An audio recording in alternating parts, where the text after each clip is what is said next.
Praise the Lord. இயேசுவின் ரத்தம் ஜெயம். தினமும் இயேசு நிகழ்ச்சிக்கு உங்களை கர்த்தராகிய இயேசு கிறிஸ்துவின் நாமத்தில் வரவேற்கிறேன். செய்தியின் தலைப்பு: உள்ளே அனலாயிருங்கள், வெளியே சாந்தமாயிருங்கள்.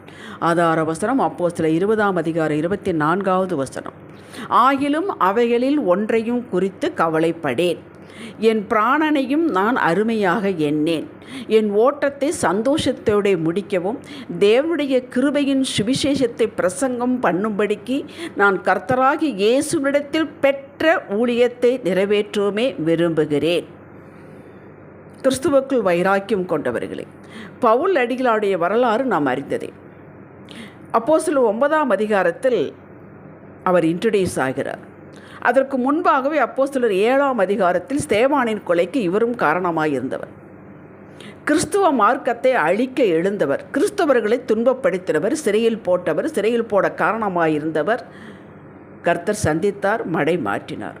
தூஷித்த இந்த சத்திய மார்க்கத்தை இப்போது தயங்காமல் பிரசங்கிக்கிறார். இதுதான் சத்தியம் என்று நிரூபித்து காட்டினார். அப்போது பவுலின் ஊழியத்தில் எத்தனை பாடுகள் இருந்திருக்கும் என்று நாம் யூகிக்கலாம். இந்த மார்க்கத்தை தவறு என்றவன் இப்போது சரியானது என்று ஊர்கள் தோறும் பிரசங்கிக்கிறான். இது என்ன முரண்பாடு என்று நினைத்திருப்பார்கள், நிந்தித்திருப்பார்கள். ஆகிலும் இயேசுவிடத்தில் பெற்ற இந்த ஊழியத்தை ஊன்ற கட்ட அவன் பட்ட பாடுகள் கொஞ்சம் நஞ்சமல்ல. ஆகிலும் இவற்றையெல்லாம் நான் ஒரு பொருட்டாக எண்ணேன், இறுதி வரை முடித்து என் ஓட்டத்தை சம்பூர்ண சமாதானமாக முடிக்க விரும்புகிறேன் என்கிறான். இதுவரை அவனுக்கு விருப்பம் வேறே. சபைகளை அழிப்பது, துன்பப்படுத்துவது, ஜெயிலில் போடுவது கிறிஸ்டியர்கள், அதுதான் அவனுடைய விருப்பமாக இருந்தது. அதில் அனலாக இருந்தான். இப்பொழுது ஆண்டவர் தொட்டார், மடை மாற்றினார். நான் அப்பா, நீ உன்னை அழைத்தது இந்த உலகத்திற்கு உனக்கு ஒரு சரீரத்தை கொடுத்து இத்தனை ஞானத்தை கொடுத்தது இதுவல்ல என்று திருப்பி விட்டார், பிடித்து கொண்டான். இப்பொழுது தன்னை அழைத்தவர் யார் என்று அறிந்து கொண்டான். தன்னுடைய அழைப்பு என்ன, என்ன வேலை நம்மளுக்கு இந்த உலகத்தில் பூமியிலே என்பதை புரிந்து கொண்டான். அதை பொறுப்பை கையில் எடுத்தான். அதை நிறைவேற்ற விரும்புகிறார். விருப்பம் மட்டும் இருந்தால் போதாது, அதிலுக்குள்ளே உள்ளே மனதிலே அனலாக்கி கொண்டான்.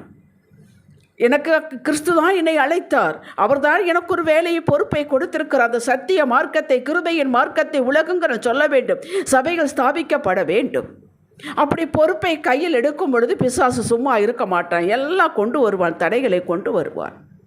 அதை பற்றி அவனுக்கு கவலை இல்லை. அதனால் சொன்னால், என் பிராணனை ஒரு பொருட்டாக நான் எண்ணேன் என்றான். அழைத்தவர் யார்? இயேசு. அழைப்பை பெற்றவன் நான். எனக்கு ஒரு பொறுப்பை கையில் கொடுத்திருக்கிறார், இதை நிறைவேற்ற விரும்புகிறேன். மற்றதையெல்லாம் அவர் பார்த்து கொள்வார். அதே தான் நமக்கும். பவுலை போல நாம் இந்த ஊழியத்தில் இருந்திருக்கலாம், ஊழியத்தில் பகுதி நேரம் முழு நேரம் ஊழியத்தில் இருக்கலாம். இல்லாவிட்டாலும் எல்லா ரட்சிக்கப்பட்ட ஜனங்களும் ஊழியக்காரர்களே. கர்த்தரிடத்திலிருந்து நாம் ஒரு சரீரத்தை பெற்றிருக்கிறோம், ஒரு ஆத்துமாவை பெற்றிருக்கிறோம், ஒரு வாழ்வை பெற்றிருக்கிறோம், குடும்பம், வேலை, ஒரு அந்தஸ்து, பிள்ளைகள், சபையில் நிலைநாட்டப்பட்டிருக்கிறோம். இதெல்லாம் நாம் சம்பாதித்ததெல்லாம் அவர் கொடுத்தது அழைப்பின் பேரில். குடும்பம், வேலை, ஒரு அந்தஸ்து, சகலமும் நம்ம திறமையை பார்த்து கொடுக்கவில்லை, அவருடைய அன்பு நம்மேல் இருந்து பார்த்து கொடுத்திருக்கிறார். இதற்கெல்லாம் நாம் உக்ரான கணக்கு கொடுக்க வேண்டும். பவுலை போலதான், இயேசுவை போலதான். இயேசுவும் ஒரு சரீரத்தை பெற்றுக்கொண்டு பூமிக்கு வந்தார். பிதாவினால் அனுப்பப்பட்டவர். ஒரு மிஷனோடு தான் வந்தார். அதை முடித்துவிட்டு வெற்றியோடு முடித்து சென்றார். எத்தனை தடைகள் வந்திருக்கணும், வாசித்திருக்கிறோம் அல்லவா? எல்லாருக்கும் அப்படித்தான். இப்படி பிதாவுடைய சித்தத்தை நிறைவேற்றுவர்கள் தடைகளை பற்றி கவலையே படமாட்டார், அதை அவர் பார்த்து கொள்வார். தடையில் இல்லாமல் வெற்றி இல்லை. இயேசு எப்படி ஒரு விசனோடு பூமிக்கு வந்தாரோ, அதற்காக ஒரு சரீரத்தை பெற்று வந்தாரோ, அப்படியே தான் நாமும். இயேசு பூமியிலே வாழ்ந்தபோது தேவ தயவு, தேவ கிருபை, ஆவியின் நிறைவை பெற்றிருந்தது போலவே நாமும் பெற்றிருக்கிறோம். ஒரு குறையும் இல்லை. இந்த பெற்ற அத்தனையும் சிறப்பு பெற்று, மேன்மை பெற்று, சாட்சியை காத்துக்கொண்டு பெற்றவரிடம் ஒப்படைத்து விட்டு, பவுலை போலவே, இயேசுவை போலவே நாமும் ஓட்டத்தை முடிக்க வேண்டும், விரும்ப வேண்டும். இதுதான் உள்ளத்திற்குள்ளே அனலாக இருக்க வேண்டும். எனக்கு ஒரு குடும்பம் இருக்கிறது, பிள்ளைகள் இருக்கிறது, நான் இயேசுவுக்குள் வளர்க்க வேண்டும், விடக்கூடாது, அனலாக இருக்க வேண்டும். நான் செய்வேன், எனக்கு ஒரு வேலையை கொடுத்திருக்கிறார், பிஸ்னஸை கொடுத்திருக்க, வெற்றி பெறுவேன், இது அனலாக இருக்க வேண்டும். இப்படி ஒரு வெற்றியை அடைய வேண்டுமானால், அமைதியாக இருந்து வெற்றியை பெற வேண்டுமானால் நமக்கு சுபாவம் மாற வேண்டும். அதுதான் வெளியிலே பொறுமையாக இருக்க வேண்டும். சாமர்த்தியமாக இருக்க வேண்டும், அமைதியாக இருக்க வேண்டும், பேச்சு குறைவாக இருக்க வேண்டும். இயேசு வெற்றிகரமாக சகலத்தை கல்வாரிலே செய்து முடித்து உயிர்ப்பிக்கப்பட்டு பரமேறி பிதாவின் வலது பார்சத்தில் அமர்ந்து சும்மா இருக்கவில்லை. சதா காலமும் நமக்காக தம்முடைய பரிசுத்த இரத்தத்தை பிதாவிடம் காட்டி பரலோகத்தில் காட்டி பரிந்து பேசும் ஊழியத்தை செய்து கொண்டிருக்கிறார். இந்த வினாடி வரை அது நடந்து கொண்டிருக்கிறது. ஆகையால் தான் பூமியிலே நாம் சபிக்கியமாக இருக்கிறோம்.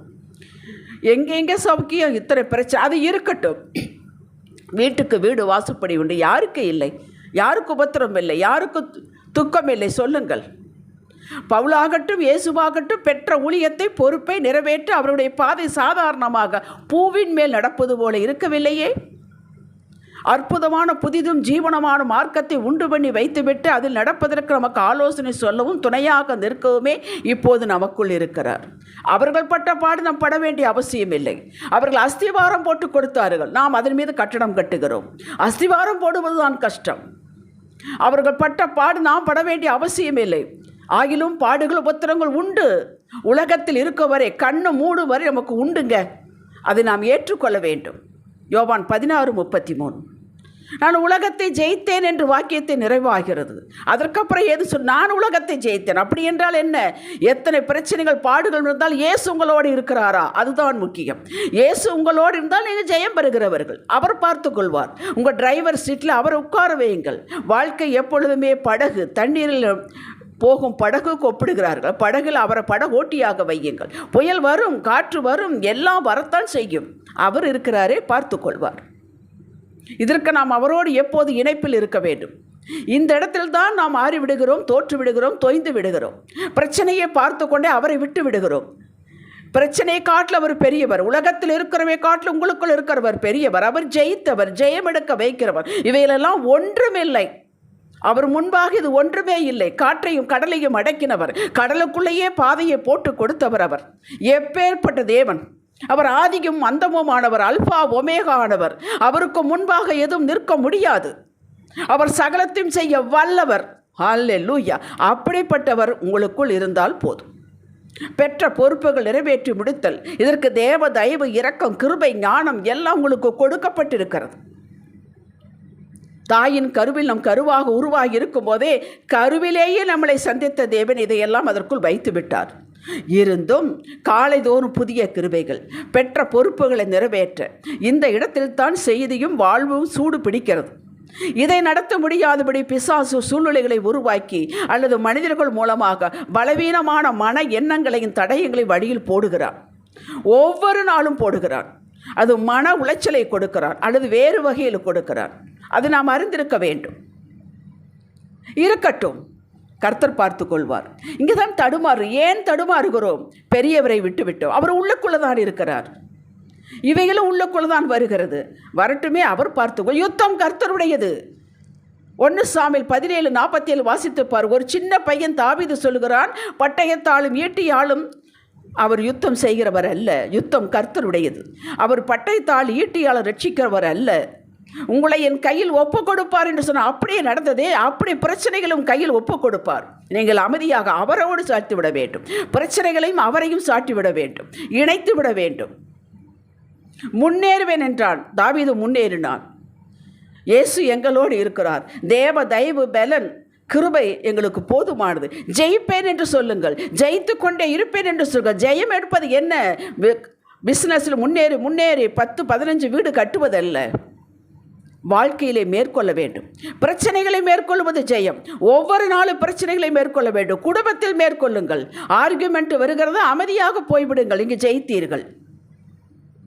சண்டைக்கு வருகிறார்கள், அமைதியாக சிரித்து கொண்டு போய்விடுங்கள், இங்கு ஜெயித்தீர்கள், மேற்கொண்டு விட்டீர்கள்.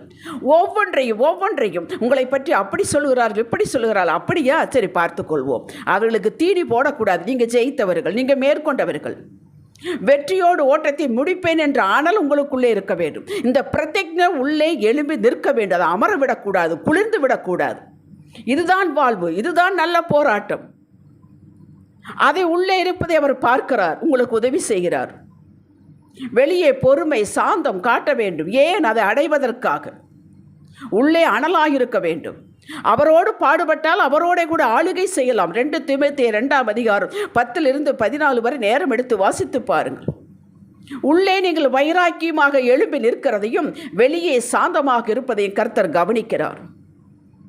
மூச்சு நாம் தினமும் தான், அது ஆட்டோமேட்டிக்காக. என்றாவது மூச்சு நேற்றுலாம் அவ்வளோ நேரம் 12 மணி நேரம் மூச்செல்லாம் இழுத்துட்டு இன்னைக்கு கொஞ்சம் ரெஸ்ட் இருக்கிறோமா? ஒரு வினாடிக்கு வினாடி, அதுலேயும் ஒரு வினாடி நம்ம மூச்சு உள்ளே போய் வெளிக்கொண்டிருக்கிறது. அப்படித்தான் நம்மளுடைய உரமும் அவரோடு இருக்க வேண்டும். நேற்று வேதம் வாசித்தேன், முந்தா நாள் வேதத்தை வாசித்தேன், இவ்வளவு நாளும் சர்ச்சுக்கு போனேன், இல்லைங்க. மூச்சு எப்படியோ அப்படியே. வாக்குவாதம் வேண்டாம், வேஸ்ட் ஆஃப் டைம். உலகத்தை ஒத்து போய் சத்தியிலிருந்து வெளி விலகுவதோ, சத்தியத்தை தினந்தோறும் தேடாமல் விட்டு விடுவதோ வேண்டாம். அது உங்களை அனலை குளிராக்கிவிடும், உள்ளுக்குள்ளே இருக்கிற அனலை குளிராக்கிவிடும். ஆனாலும் இப்படிப்பட்ட சூழ்நிலைகள் வரத்தான் செய்யும். முடிவு பரியந்த நிலையிருப்பவன் ரட்சிக்கப்படுவான், அதாவது எல்லாவற்றில் ஜெயம் எடுப்பான். மார்க்கு 13:13. முடிவு பரியந்த பவுல் நிலைத்திருந்தான், முடிவு பரியந்தம் இயேசு நிலைத்திருந்தார், வெற்றி பெற்றார்கள். நிறைய பரிசுத்தவான்கள், நீங்கள் வேதத்தில் வாசித்து பாருங்கள். 119 சங்கீதம் 1-2 வசனத்தை வாசித்து பாருங்கள். சாட்சிகளை கை கொண்டு அவரை முழு இருதயத்தோடும் தேடுகிற பாக்கியவான். என்ன சாட்சிகள்? ஆபிரகாமிலிருந்து ஏராளமான சாட்சிகள் உண்டு. அவர்கள் முடிவு பரியந்த நிலை நின்றார்கள், வெற்றி அடைந்தார்கள். இறுதி இயேசுவில் வெற்றி சிறந்தார். அதுபோலவே நீங்களும் நானும் வெற்றி அடைவோம். நம்முடைய வாழ்க்கை வெற்றிகள் துவங்கி வெற்றிகள் முடிகிறதுங்க, அதை நீங்கள் மறக்க வேண்டாம். இடையில் என்ன வேண்டாலும் வரட்டும். தினமும் மாமிசத்தை ஜெயுங்கள். மனம் சொல்வதை கேட்காதீர்கள், ஆவியான சொல்வதை உணர்த்துவதற்கு கீழ்ப்படியுங்கள். மனம் சரீரத்தை உங்களது கட்டுப்பாட்டில் வையுங்கள். தேவனை தேடுவதில் குறியாயிருங்கள். இதுதான் நீங்கள் செய்ய வேண்டியது. படகை நடத்துபவர் இயேசு. ஹல்லேலூயா. உங்கள் முன்னால் இருக்கும் நிந்தைகளை, அவமானங்கள் தூக்கி எறியுங்கள். தடைகளை உங்களது வெற்றிக்கு அறிகுறி, அதுதான் அடையாளம். தினமும் நான் சாகிறேன் என்றார். 1 கொரிந்தியர் 15:31 வாசிப்பாருங்கள். பவுல் சொல்கிறார், தினமும் சாகிறேன். அப்படி என்றால் என்ன அர்த்தம்? கோபத்திற்கு, ரோஷத்திற்கு 4 வார்த்தை நறுக்குன்னு கேட்கணும் தோணுது, ஆனால் கேட்பதில்லை, சாவுது. இந்த மாமிசம் கத்தும், நீ கேளு, உனக்கு கோபம் இல்லையா, உனக்கு ரோஷம் இல்லையா, கத்தும். அதை நீங்கள் கண்டுகொள்ளாதீர்கள். இதைத்தான் சொன்னால் நான் தினம் சாகிறேன் என்று. மாமிசத்திற்கு செத்தால் நாம் பிழைக்கலாம், ஆவிக்கு நாம் வாழ வேண்டும், வெற்றி பெற முடியும். வாழ்வில் அமோக விளைச்சலை காணலாம், வெற்றி காண்பி, எல்லாவற்றிலும் வெற்றி காண்பீர்கள். தடை வருங்க, வெற்றி, தடை வரும், வெற்றி, தடை வரும், வெற்றி. இது கர்த்தரால் ஆயிற்று என்று மகிமை அவருக்கு செலுத்துங்கள். நீங்கள் வெற்றி எடுக்கும் பொழுதெல்லாம் இது கர்த்தரால் ஆயிற்று, இது கர்த்தரால் ஆயிற்று. ஹல்லேலூயா. ஜெபிக்கலாம். தகப்பனே, நீர் எங்களோடு இருக்கிற உமது கோலும் தடியும் எங்களை தேற்றும். கோணல் ஆளவிலை செவ்வையாக்கி, மலைகளை வழிகளாக்கி, எப்போதும் ஆதரவையும் கிருபையும் கொடுத்து எங்களை வெற்றி சிறக்க பண்ணுகிற தேவனுக்கு ஸ்தோத்திரம். நீர் முற்றிலும் ஜெயம் கொடுக்கிற தேவனுக்கு ஸ்தோத்திரம். இயேசுவே நாமத்தில் பிதாவே, இன்றைய சிந்தனைக்கு என்னை அழைத்தவர், ஜெயித்தவர், என்னை ஜெயிக்க வைக்கவே எனக்குள் இருக்கிறார். எனக்கு பலன் கொடுக்கிறவர், பொறுப்பையும் எனக்கு ஒரு வேலையும் கொடுத்திருக்கிறார். எத்தனை தடைகள் வந்தால் அவரோடு இணைத்து விடுவேன், இணைத்து கொண்டே செயல்படுவேன், தினமும் செயல்படுவேன். ஆமேன். ஹல்லேலூயா.